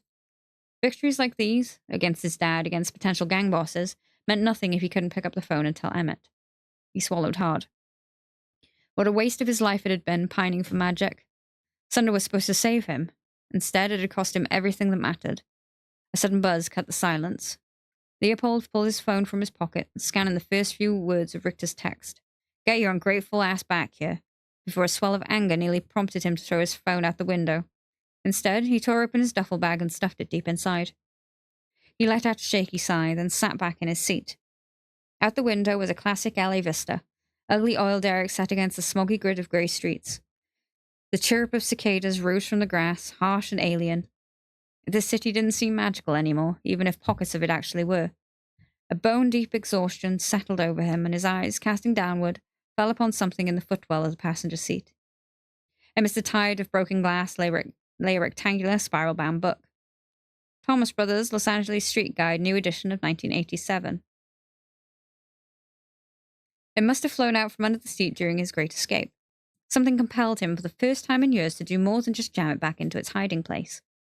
He stretched to pick it up, let the glass fall away, and flipped it open. On the title page, as always, was his mother inscription, "To Leopold, just in case." His eyes held those 5 scant words, written in a road atlas years before he'd even had a learner's permit, and a chill swept through him. Not once in all these years had he actually looked through the book. Larry Berry was an expert at running from his feelings, and he'd always lacked the courage to turn the goddamn page. He turned it now. At once, he saw the doodle. In ballpoint above the table of contents was a man with a big nose peering over the top of a wall. Kilroy. Leopold dropped the book, heart pounding as he looked up at the windshield. He pushed both hands through his hair, and a terrifying feeling welled up inside him. Something perilously like hope. "Leopold," he could almost hear his mother say. "Pay attention." Bracing himself, he had returned his eyes to the page. A thorough scan revealed a small, easy-to-miss asterisk penned in blue beside one of the section headers.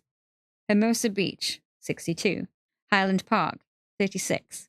Hollywood, 34, asterisk. Huntington Park, 52. His hands shook as he turned to page 34.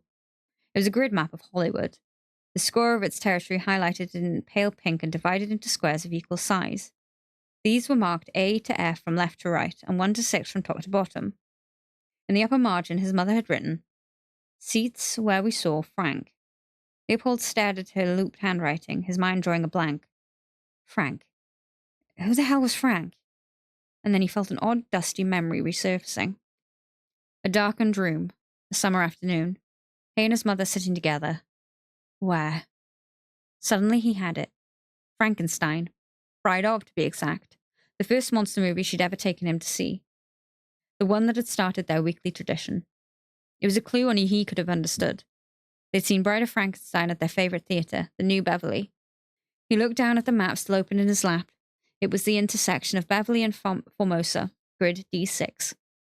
His mum was leading him somewhere. The prize at the end of Monica Berry's scavenger hunts was always something inexpensive but fun. A new pack of markers, a handmade certificate entitling him to one movie with mum and extra butter on their popcorn. Whatever was waiting at the end of this chain of clues was likely to be something equally sweet but insignificant, ruined from years of weather exposure if it was still there at all. He didn't care. One last game. His future could wait a few more hours. Chapter 41. After a few dead ends and wrong turns, he found his way out of the hills. He avoided Jefferson and the area around Tiny's, checking his mirrors perpetually for tow trucks. It seemed unlikely that Tiny and friends would hound him across the city over what was, to them, a few $100s worth of scrap metal, but his definition of what was unlikely had been very much in flux lately, so he took no chances. By the time he got to Hollywood, he begun to relax a little, and as he parked outside New Beverly, he was cautiously optimistic that Tiny had better things to do than chase down one belligerent teenager, and if he didn't, that he'd be merciful enough not to break Leopold's driving leg. Leopold looked up at the theater and fought the impulse to feel something. He hadn't been back here since she died. He'd never gone to another old monster movie or revisited any of the grungy theaters they'd frequented, and it felt strange to return without her. He tucked the Thomas guide under his arm and stepped out of the car. In this small way, at least, she'd be with him in spirit. The New Beverly hadn't changed. It was the same shithole it had always been. Someone was sleeping off a bender outside the ticket booth. A driver leaned on their horn across the street, setting the appropriate mood, an ambience complemented by the funk wafting over from overflowing trash bins near the entry doors. The red paint was peeling off the building, and the marquee was missing letters. Leopold almost smiled. Taste the blood of Dracula. Leopold approached the ticket booth where, in lieu of hello, a sallow-cheeked man in a Hawaiian shirt told him there was no discount for movies that had already started. Leopold begrudgingly forked over $11 and walked inside. There were only a few people in the theater, their heads silhouetted against the screen, where an actor in cheesy vampire makeup was tiptoeing through a graveyard. Leopold stood at the rear, letting his eyes adjust to the dark. Seats where we saw Frank. The door was chosen the same seats, 3 rows from the back, next to the aisle. Optimal viewing angle and distance. At the moment they were empty, so he went and sat down, the chair creaking as he lowered into it. He wasn't sure what to look for. He checked around the seats, then underneath them. Nothing but sticky floor and stale popcorn. Felt like a fool. Of course there was nothing. She'd written the note years ago. Whatever she'd left for him to find was long gone. It was a dead end. He let himself believe another fairy tale. With a sigh, he ran his hand along the underside of the chair with his heart no longer in it. Someone in the movie screamed. He felt the familiar bumps of hardened gum, nearly retracting his hand in disgust when, suddenly, he experienced a stab of pain. He'd nearly cut his palm on a slim piece of metal. Leopold slid out the seat and let it flip up. The object in question became clear once he got out his phone and turned on the flashlight. A thick rectangular magnet. Its heft was notable, but the object was the same color as the seat and practically invisible unless you were looking straight at it. With some difficulty, he pried it off. A playing card slipped out from beneath it and fell onto the floor. Go fish, it read, beside a smiling cartoon goldfish. For a moment, Leopold just looked at it. It had been there 5 years. 5 years at least, since that was the very latest his mother could have placed it. 5 years waiting for him to find it. An actor on screen said, "My God, it's you!" The soundtrack played a jangly dramatic chord as Leopold picked up the card and turned it over. Another fish. But that wasn't the important part. Something was written in blank space, in blue ballpoint. 49C5. With the card and magnet clasped in his hand as he walked as calmly as possible through the lobby and then dashed outside to his car, where he promptly opened the guide to page 49. It was a map of Venice. His finger traced along the top to C, then down to 5. Page 49, grid C5. The neighborhood surrounding the old canals near the beach. He and his mum had lived nearby. Not in C5, but close. He knew what he was supposed to do. He could feel it as clearly as if she was standing beside him. Go fish. Chapter 42. The sun was sinking toward the sea as he drove west on the freeway, blinding him through the dirty windshield. He exited Lincoln, fought traffic all the way from Santa Monica, and parked on a street bordering the canals. They were all that remained of what Venice had been 100 years ago, when it was a fanciful real estate developer's dream come to life, and gondolas were the main mode of transport. Now the canals were a miserable grid of stagnant waterways that led nowhere, spanned by humpbacked pedestrian bridges and befouled by hordes of ducks. Many Angelinos didn't even know they were there. But this small, strange place had been special to Leopold and his mum. They'd walked along the canals all the time, young Leopold chasing the ducks and playing in the neighborhood's one tiny park. He zipped the Thomas Guide into his duffel bag and then slung it across his back. Venice's smoking motto was "Where art meets crime," and there was no need to tempt fate any further by leaving the bag inside the car that was already sporting a broken window. As he walked, Leopold flipped the playing card absently between his fingers. Go fish. His first stop was the Canal Market, a little bodega that sold snacks and tackle equipment, where Leopold bought a spool of fishing line before embarking on riddle number 2. He navigated the narrow sidewalk along Linney Canal, low and fetid after a spell of hot and mostly rainless days. There was no one around.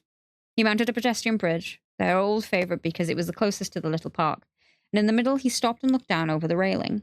His mother often had metal trinkets in the shallow water, after which they'd spend whole afternoons fishing for them. As with the New Beverly, he hadn't been back here in years, and he found his sudden, unplanned return strangely unsettling.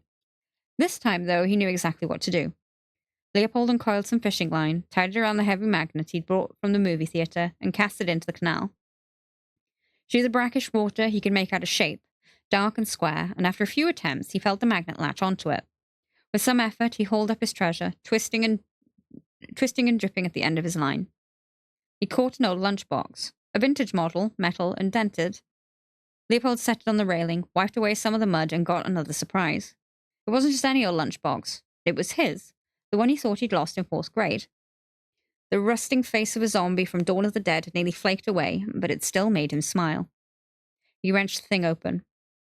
Where once it had been home to Cheetos and turkey sandwiches, lettuced bags separately so it wouldn't wilt before lunchtime, now the lunchbox contained only stars. Dozens of plastic, mud-stained, glow-in-the-dark stars, the kind kids stick to bedroom ceilings. They fell all around his feet, over his boots, into the dark water. As a boy, he'd had hundreds. His mum had helped to fix them to the walls of the potting shed in the scrubby backyard of their old house, a place he'd once used as a fort. Leopold's breath caught at the realization. These puzzles never had more than 3 steps, which meant he must be close to the finish line now. His mum was leading him home. Chapter 43. The last traces of dusk were draining from the heavens, and for a fleeting minute, the grungy streets of Venice turned a rosy, dying pink. Pushing away memories of Sunder, Leopold flipped on the headlights, veering around the double-parked cars and sun-drunk beachgoers weaving home in the twilight. He was hardly present behind the wheel. Their old house had been sold long ago. Strangers lived there now. Fortunately, the shed was still accessible from the alley. It was fully dark as he turned onto Amoroso. He scanned for their old house, but couldn't find it. At the end of the block, he made a U-turn. Had he missed it? Was it possible he'd been gone so long he'd forgotten what it looked like? Leopold had avoided the neighborhood completely since the last terrible afternoon he'd spent sitting on the sidewalk, waiting for a key to Sunder that never arrived. Still, it seemed strange that he'd forget. On his next pass, he drove more slowly, taking inventory. The homes of old neighbors glowed invitingly, windows lit from within. There was what everyone called a pink house, occupied by a coterie of friendly Hare Krishnas. Then the house covered in glue on shells and colorful broken tiles. Next door to that, a green one with porthole windows that used to be a church. It had belonged to their next-door neighbor, a watchful widow named Helen Morse, who'd lived in Amoroso since the beginning of time, and then nothing. Then an empty lot. Leopold screeched to a halt and stared out his shattered window in disbelief. He hadn't missed it. The house was gone. All that was left was broken foundation and weedy hammocks of dirt. An architectural firm's sign was planted near the sidewalk. R&H Partners, coming soon. In a daze, he got out of his car and wandered into the rubble, the spectral image of their old bungalow rising up before him. He followed the gravel walk to what had been the front steps, then picked his way through chunks of broken concrete into the footprint of the house. His bedroom had been here, the living room there. Without walls, it all seemed impossibly small. He hadn't realized until that moment how much he depended on the house's continued existence. He'd reconciled himself to the idea of it being bought and sold, but he'd never imagined anyone profaning the place with a wrecking ball. Now it was just a tract of scarred ground. He walked into the ghost of the backyard, scabbed with unwatered grass, to the place where the shed had once stood. All that remained was a lone sycamore tree, one whose branches hadn't been able to hold his weight, gifting him his first broken bone. Leopold's throat tightened. He stood there, grieving as he stared at the dirt, when suddenly a light flashed over him.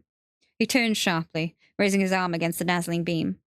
It shone from the yard next door over the top of a thorny bougainvillea hedge. "What are you doing there?" came an old woman's shout. "No trespassing." "I didn't mean to trespass," he called back, squinting. I used to live here." There was a jangle of bracelets as the light played up and down. A lengthy pause, then. "Leopold? Mrs. Morse?" She lowered the flashlight. He could see her now, grey hair in a messy bun, peering cautiously at him through huge round glasses. She seemed old when he was a kid. Now she was practically a relic, her eyes roomy and searching, her wobble trilling her thin voice. "Come over here and let me get a look at you." Leopold moved toward her, careful not to trip in the uneven dirt. Upon closer inspection, he saw that she wore an oversized t-shirt that read, "No nukes." A warm feeling came over him. Mrs. Morse was an old 60s radical who grew her own vegetables and marched in every protest. Her lime green cottage had once been charming. Now it had the sagging tired look of a place that would show up on Zillow in a few years, billed as an investor's dream. Her living room smelled like lentils and incense, which he remembered because she'd babysat him occasionally when his mum had to work late. His mum would return the favour by inviting her over for tea, and Mrs. Morse would regale him with stories about running into Jim Morrison or Ken Kesey back in the days when the hippies ruled Venice. "How are you, Mrs. Morse?" he said over the bougainvillea. "Your hip still bothering you?" "They tore it down," she replied, never one for formalities. "Crying shame. It was a fine little house, 1920s. No one gives a rat's warty ass for history anymore. They're going to put up some modern monstrosity. It makes me want to puke." Her gaze circled him before landing on his face again. "My hips have made of titanium now. Knees, too." Leopold smiled. "Nice." "Heard your mum passed on. A long time ago." "I was real sorry to hear it. She was a good lady, and no surprise there. Both your parents are great people." Leopold stifled a laugh. Yeah. Yeah, my mum was. Thank you." He cleared his throat. "Anyway, I hope I didn't scare you. I was in the neighborhood and thought I'd say goodbye to the old house." Her chin rose. "Oh? I might be leaving town for a while." She didn't ask where. Instead, she said, "Have you checked under the sycamore?" Leopold froze. "What?" "You show up here under the cover of dark without a word and for no good reason. Odds are you're here to find something, and I'm pretty sure what you're looking for is under the sycamore." "How do you—" He blinked. "How did you—" "I saw your mum out there one day burying a box." "My mum?" Mrs. Morse nodded. "This was just before she got sick." She raised the flashlight, aiming its beam at the only thing in the yard that hadn't been flattened, the massive, weak-limbed tree. "You can borrow my shovel." Chapter 44. Leopold sat in his car, the streets dark, the glaring light of an In-N-Out, his only real source of illumination. He hadn't opened the envelope yet. A lead-lined envelope, Mrs. Morse had called it. It had been tucked away inside a rusted tackle box. He'd unearthed it after a little digging under the sycamore tree, then looked over his shoulder to find Mrs. Morse standing there, staring. She clicked on her flashlight and nearly blinded him. "Jesus," he'd gasped, rearing back. "My late husband was a photographer," she'd said, nodding at the heavy black envelope in his hands. "He used those fancy sleeves to protect the film when he went through airports. They're rainproof, fireproof, X-ray proof, probably nuke-proof." She'd canted her head eyes narrowing slightly. Your mum must have wanted to make sure you had it until the end of time. You had until the end of time to find it. She'd waited then, expectant for him to open the package. Instead, Leopold had mumbled a half-assed apology and nearly twisted an ankle bolting out of the yard. He jumped in his car and driven himself here to this empty parking lot, redolent of cheeseburgers. His reasons were two. First, he hadn't eaten anything all day. Second, he needed to get away from the prying eyes of Mrs. Morse. His stomach chose that moment to grumble cantankerously, and Leopold promised himself he'd hit the drive-thru just as soon as he dealt with the massive, super important, potentially life-changing thing in his hands. He took a deep breath. No pressure. Finally, he unclasped the envelope. Inside were 2 pieces of paper, nothing more. The first was a note written on line stationery. He lifted it with halting reverence, his fingers tracing the words as his eyes moved across the page. Dearest Leopold, you're nearly there now. Sorry for all the steps, but I had to make sure no one but you would get this far. You'll know what to do next. I wish I could say more. I wish I could say more, sweetheart, but we have to be careful. There's something I need you to find. Love, love, love. Mum. Leopold read it again, then twice more. His pulse seemed to slow. The message was written in the same blue ballpoint as the other scribble he'd found, and judging by his mother's shaky scrawl, it had been composed in a state of either infirmity or extreme anxiety. He didn't understand. What was it they had to be careful of? Why such paranoia? Had her mind really started to go in the end, as his father had implied? Just before she got sick. He took a breath, setting all that aside for the moment, and picked up the second piece of paper, which turned out to be a page torn from the Thomas Guide. At the top it read, Key to Map Sections. In the corner was a legend, various symbols denoting highways, streets, railroads, and city boundaries. The page contained no further clues. Nothing was circled, no arrows had been drawn, just a few stray marks in the left margin, 2 curls of blue pen, and a line interrupted by the torn page. What was he missing? He grabbed the guide from the seat beside him and opened it, scanning its pages for secrets. For the first time, he noticed a faint blue mark on the inside cover. He glanced at the legend page again, and at the marks along its tattered edge. He held one page beside the other, and the marks lined up, merging to form a face. A little man with a big nose peering over a wall. 2 halves of a Kilroy. The book felt suddenly warm to the touch. He was wondering if he'd imagined it when a faint pulse of energy crackled inside the car, and he could have sworn the in and out sign flickered for an instant. Then, as his breath caught in his throat, the legend page bound itself back into the book. The Kilroy, unsevered now, almost seemed to wink at him. The box at the top right, Key to Map Sections, was larger than it had been a minute ago. New symbols had appeared inside it. The first was a field of faint blue dots, beside which was written Boundary of Incorporated Sunderhoods. The symbol below that was the E inside a red circle, entrance. Beneath the circled E was a directional arrow interrupted by exclamation points. The final symbol in the legend box was a blue star. You are here. Goosebumps rose across his arms, his neck, and the entirety of his scalp. What the hell is this? He said out loud. As if in reply, the guide's pages began to turn by themselves, fanning the air until they settled on a map of Venice. And there he was on page 49, his position marked by a blue star pulsing faintly near the end of Washington Boulevard. A sibilant string of profanity escaped his lips. He stared at the map for a long time, struggling to process what he was seeing. The guide was obviously enchanted. It was a magical artifact gifted to him by his mother. That meant she'd known about Sunder. Had been involved somehow with magic. Suddenly a path glowed to life beside his little star, and the dash exclamation point